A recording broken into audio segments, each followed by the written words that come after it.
So New Game Season 2 ended back in 2017, and I know I'm not alone in wishing they do more with this series. But I think what I want is a little more specific than just more New Game. Season 2 ends with Ko Yagami leaving to hone her craft and grow as an artist by working with new dev teams, making different kinds of games in other parts of the world. The average development time for a new game is about 2 years, so if we assume she worked as a designer on 1 or 2 complete games and then maybe did some design consulting on another game or 2, it's reasonable to say that Ko could return to Japan after about 4 or 5 years. And I like this number a lot because not only does it allow Ko to find what she needs, it's also enough time for the rest of the cast to undergo a lot of change in her absence. The biggest change I'd make to this 3rd season of New Game is that I'd shift the protagonist role away from Alba and give it to Ko.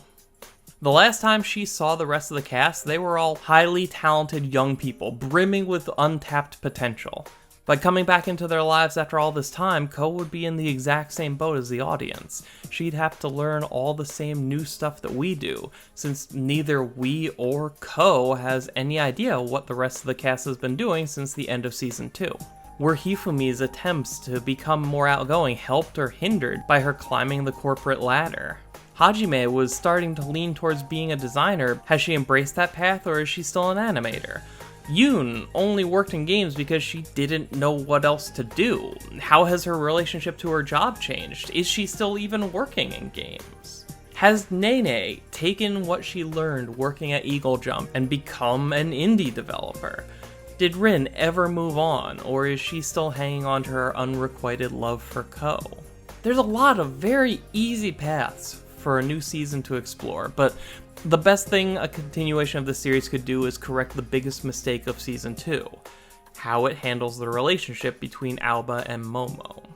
Alba wanted to become a character designer for games because at a young age, she fell in love with the design work of Ko Yagami, and most of the series shows Alba's attempt to follow in Ko's footsteps while working directly under her, with most of Alba's growth coming from an evolution of the way she compares herself to Ko once the fangirl delusions die down.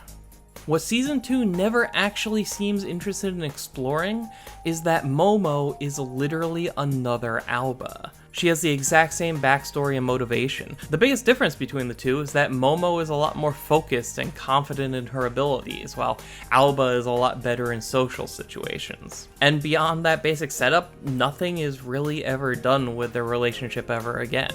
We're told several times that they're rivals, but we never actually see that. Alba never really even thinks about Momo that much and always treats her just like everyone else when they're together. Momo's competitive resentment towards Alba seems to stem exclusively from them being the same age, instead of something more meaty like jealousy over Alba already having a working relationship with Ko, or Momo feeling inadequate because someone else is already so far ahead of her on the path to the same goal. And then, at the end of the season, all that vague animosity is just sort of magically gone, and they're friends now? It's the most disappointing thing about New Game, and dropping Ko back into both of their lives 5 years later is the perfect way to change things up. At its heart, I believe a 3rd season of New Game should star Ko Yagami, and focus on what her presence does to the friendship and careers of Alba and Momo. Both of them started out trying to emulate Ko, but then had to find their own path in her absence.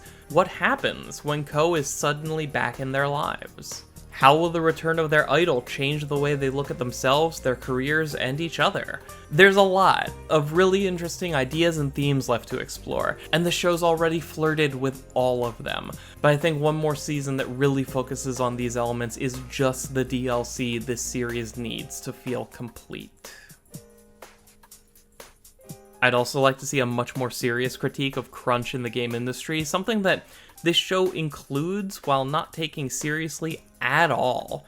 But New Game probably isn't the show to focus on a heavy topic like that. Either way, if you're a fan of New Game, what would you want out of a potential 3rd season? And if they give us one without calling it New Game Plus, that'll be the official end of my faith in humanity. But until that happens, please comment down below, and thank you all for taking the time to watch. I'll talk to you again soon.